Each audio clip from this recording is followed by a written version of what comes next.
Hello दोस्तों, आपका lecture number 4 है बीएससी फोर्थ सेमेस्टर मैथमेटिक्स। आपका जो चैप्टर है वो है मॉन्क्स मेथड पर बेस्ड है। ठीक है, ये आपका जो फर्स्ट बुक है फोर्थ सेमेस्टर का वो है डिफरेंशियल इक्वेशन। आपका उसी का ये लास्ट चैप्टर है फर्स्ट बुक का, मॉन्क्स मेथड। इसमें हम क्वेश्चंस को सॉल्व करेंगे by using Monge's method. Question में क्या कह रहा है, P T minus Q S is equal to Q cube. इसका आपको सॉल्यूशन फाइंड करना है। ये जो आपका क्वेश्चन है बहुत ही इंपॉर्टेंट है। यह आपका 2015, 11 और 16 में पूछा गया है। संभवतः 2023 में भी पूछे जाने की है। तो देखिए आपका क्वेश्चन क्या है, P T minus Q S is equal to Q cube. इसको हम सॉल्व करेंगे। तो यहाँ पे देखिए सबसे पहले तो स्टैंडर्ड फॉर्म से इसका कंपेयर करेंगे। आपको मैंने स्टैंडर्ड फॉर्म बताया है। स्टैंडर्ड फॉर्म क्या होता है, आइए एक बार फिर से देखते हैं। यहाँ पे आपका जो मॉन्क्स मेथड में स्टैंडर्ड फॉर्म होता है वो है R R plus S S plus T T is equal to V. इसी वाले इक्वेशन का हम इससे कंपेयर करेंगे। ठीक है, ये आपका क्या है, P T minus Q S is equal to Q cube. तो देखिए इसमें आर का कोफिशिएंट कुछ नहीं है। ठीक है, मीन्स आपका जो कैपिटल आर है वो किसके बराबर है, 0 के बराबर है। एस का कोफिशिएंट कैपिटल एस है, यहाँ पे एस का कोफिशिएंट माइनस का क्यू है। तो आपके पास कैपिटल एस किसके बराबर आ जाएगा, माइनस के क्यू के बराबर आ जाएगा। यहाँ पे देखिए स्मॉल टी का जो कोफिशिएंट है वो आपका कैपिटल टी है, और यहाँ पे आपका टी का कोफिशिएंट क्या है, पी है। तो आपका जो कैपिटल टी होगा वो आपके किसके इक्वल होगा, स्मॉल पी के इक्वल होगा। इज इक्वल टू वी है, इज इक्वल टू यहाँ पे क्यू क्यूब है। तो आपका जो वी है वो आपका क्या हो जाएगा, क्यू इन पावर 3। तो ये तो आपका हो गया फर्स्ट काम। क्या हो गया, P T minus Q S is equal to Q cube था आपका क्वेश्चंस। इसका हम स्टैंडर्ड फॉर्म से कंपेयर किए हैं। आपका मॉन्क्स मेथड का स्टैंडर्ड फॉर्म होता है क्या है, R R plus S S plus T T is equal to V. तो आपके पास आर इज इक्वल टू 0 आ गया, S is equal to minus का क्यू आ गया, capital T is equal to P आ गया, और वी इज इक्वल टू आपके पास क्यू की पावर 3 आ गया। अब मैंने आपको मॉन्क्स सबसाइडी क्वेश्चंस बताए थे जो कि 2 होता है। पहला क्या है, R D Y square minus S D X D Y plus T D X square is equal to 0। और आपका दूसरा है R D P D Y plus T D Q D X minus V D X D Y is equal to 0। आइए हम सबसे पहले Monks सबसाइडी question को यहाँ पे लिखेंगे, फिर 1 बाई 1 उसमें हम capital R, capital S, capital T, capital V का वैल्यू पुट करेंगे। उसको पी और क्यू के लिए सॉल्व करेंगे। दोनों क्वेश्चन में हम वैल्यूज को इसमें पुट करेंगे, वहाँ से हम उसको सॉल्व करेंगे। तो आपका small P small Q 2 values आएंगे। उसको हम जनरल इक्वेशन आपका जो है वो जनरल इक्वेशन क्या होता है, वो है आपका D Z is equal to P D X plus Q D Y. इसमें हम लास्ट में पी और क्यू का वैल्यू पुट करते हैं। पी और क्यू का वैल्यू पुट करके इसको सॉल्व करेंगे, फिर इसका इंटीग्रेट करेंगे तो आपके पास जेड बराबर आ जाएगा। तो वही आपका जेड वाला इक्वेशन क्या होगा, आपका फाइनली आंसर हो जाएगा। आइए इसको हम सॉल्व करते हैं यहाँ पे। तो आई होप आपको ये चीज़ दिख रहा होगा। ये आपका एग्जाम्पल नंबर 10 है। क्वेश्चन आपका वही है, मैंने आपसे कहा ना कि अवध 2015 पूर्वांचल 11 और 16 में आपका क्वेश्चन आया हुआ है, बहुत ही इंपॉर्टेंट है। सबसे पहले मैंने कंपेयर किया, आपका यही वैल्यू आया है, आर बराबर 0, एस बराबर माइनस क्यू, टी बराबर पी और वी बराबर क्यू क्यूब। ये आपका देखिए मॉन्क्स सबसाइडी इक्वेशंस लिखे हुए हैं। ये आपका इक्वेशन नंबर फर्स्ट है और आपका ये इक्वेशन नंबर सेकंड है। फर्स्ट क्या है, R D P D Y plus D Q D X minus V D X D Y is equal to 0। और दूसरा क्या है, R D Y square minus S D X D Y plus T D X square is equal to 0। अब देखिए हम पहले वाले equation में कैपिटल आर, कैपिटल टी और वी का वैल्यू पुट करेंगे। तो आपके पास ये फर्स्ट इक्वेशन आएगा, T D Q D x, क्यों, क्योंकि आर वाले टर्म में 0 है। तो आपका ये वाला आएगा T D Q D x. तो आपका टी क्या है, पी के बराबर है। तो आपका आगे यहाँ पे पी डी एक्स इंटू में डी क्यू, यहाँ पे वी के प्लेस पर हम क्यू क्यू पुट करेंगे। तो माइनस क्यू की power 3 D X D Y is equal to 0। या फिर इसी इक्वेशन को आप लिख सकते हो, देखिए यहाँ भी dx है, यहाँ भी dx है, तो dx को हम कॉमन कर सकते हैं, उसको 0 के बराबर कर देंगे। तो आपके पास आएगा p D Q minus Q की पावर 3 इंटू में dy बराबर 0। अब देखिए इस वाले इक्वेशन में भी हम कैपिटल आर, कैपिटल एस और कैपिटल टी का वैल्यू पुट करेंगे। तो आपके पास ये इक्वेशन आ जाएगा, क्या आ जाएगा, Q D Y D X plus P D X square is equal to 0 implies that Q D Y plus P D X equal to 0, क्योंकि यहाँ भी डी एक्स है, यहाँ डी एक्स का होल स्क्वायर है।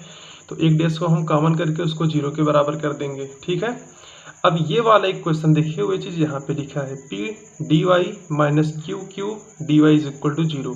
अब मैंने अभी आपको जनरल फॉर्म बताया था कि आपका जो d इंटू जेड होता है वो आपका P D X plus Q D Y के बराबर होता है। तो हम इसके प्लेस पर, इस वाले इक्वेशन के प्लेस पर आपका लिखेंगे D Z is equal to 0 है। अब देखिए इसको आप इक्वेशन नंबर यहाँ पे फर्स्ट लेट कर लीजिए। तो यहाँ पे क्या लिखा है, इंटीग्रेटिंग सेकेंड इक्वेशन ऑफ 1, यानी फर्स्ट वाले इक्वेशन का ये जो आपका सेकेंड इक्वेशन है इसका हम इंटीग्रेट करेंगे। तो आपका dz का z हो जाएगा 0 में, यहाँ कोफिशिएंट आएगा, सॉरी कांस्टेंट आएगा c1। तो आपका जो c1 है वो z के बराबर आ जाएगा। ठीक है, अब देखिए यहाँ पे क्या लिखा है, combining equations of 1 we have. यहाँ पे देखिए आपके पास क्या था, पी डी क्यू था minus Q square into Q D Y. तो हम यहाँ से देखिए आपका इक्वेशन क्या है, Q D Y plus P D X. यदि यहाँ से आप क्यू डी वाई को निकालोगे तो आपके पास माइनस पी डी एक्स आ जाएगा।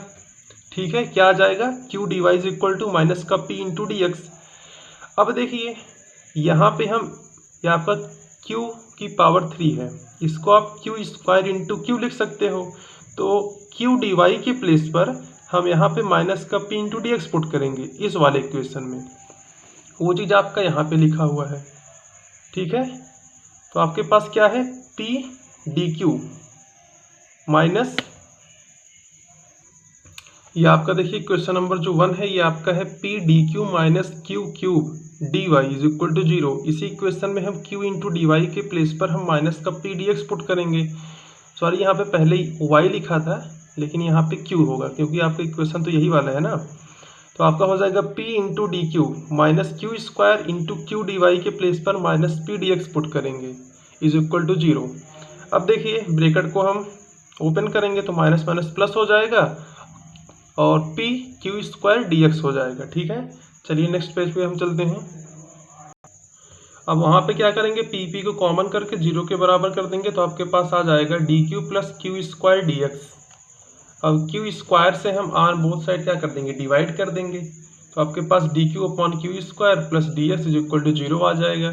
इसका हम इंटीग्रेशन करेंगे तो आपका देखिए डी एक्स का एक्स हो जाएगा 1 अपॉन क्यू स्क्वायर का माइनस का 1 अपॉन क्यू होता है। तो वो चीज़ आपका यहाँ पे लिखा है एक्स माइनस 1 अपॉन क्यू, ये आपका कांस्टेंट है C2।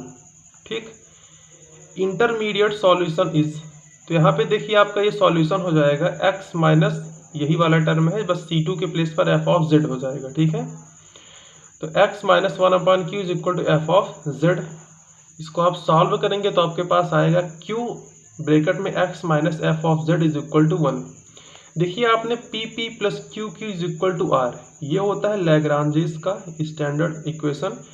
यदि आपके पास इक्वेशन इस प्रकार का है कि उसमें PP plus Q Q is equal to R मिल रहा हो तो उसका हम ऑक्सिलरी इक्वेशन कैसे फाइंड करते हैं, dx के अपॉन में स्मॉल p का कोफिशिएंट, dy के अपॉन में स्मॉल q का कोफिशिएंट और dz के अपॉन में कैपिटल R।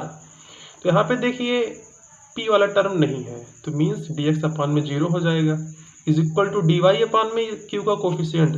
तो यहाँ पे देखिए क्या है, x minus F of z है तो x minus F of z, बाकी बचा हुआ क्या है r है तो dz अपॉन में r होता है। अब देखिए एक बार आप taking first and third fractions means आप एक बार इसको और इसको लेकर सॉल्व करेंगे तो आपके पास dx बराबर 0 मिलेगा। इसका आप इंटीग्रेट करोगे तो आपको यहाँ पे dx का x मिलेगा और इसका एक कांस्टेंट आएगा C3, क्योंकि हम C2 तक यूज कर चुके हैं तो आपके पास क्या आएगा, C3 आएगा। ये आपने पहला सॉल्व कर लिया। इसका हम 2 सॉल्यूशन फाइंड करते हैं तो ये अभी आपका पहला हुआ ना। अब देखिए taking second and third fraction, ये आपका सेकंड है, ये आपका थर्ड है, इसको सॉल्व करेंगे तो आपके पास dy अपॉन में x minus F of z is equal to dz upon में 1 आएगा। अब देखिए dy is equal to dz से मल्टीप्लिकेशन अगर होगा तो x इंटू में dz आएगा। x बराबर किसके है, C3 के बराबर है तो C3 dz माइनस एक आपका चेंज फंक्शन हो जाएगा तो एफ ऑफ z इंटू में d इंटू z।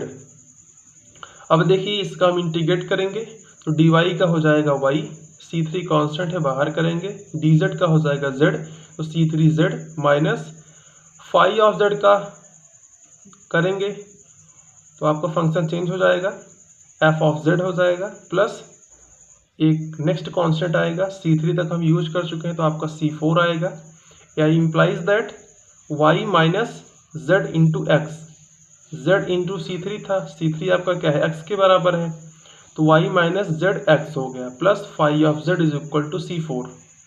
या फिर इसी को आप लिख सकते हो complete integral of 1 is y minus Z X plus phi of z is equal to आपका ये आपका जो C4 है, एक आर्बिट्री यहाँ पे फंक्शन आएगा जो कि हो जाएगा phi of X, psi of X है आपका ये।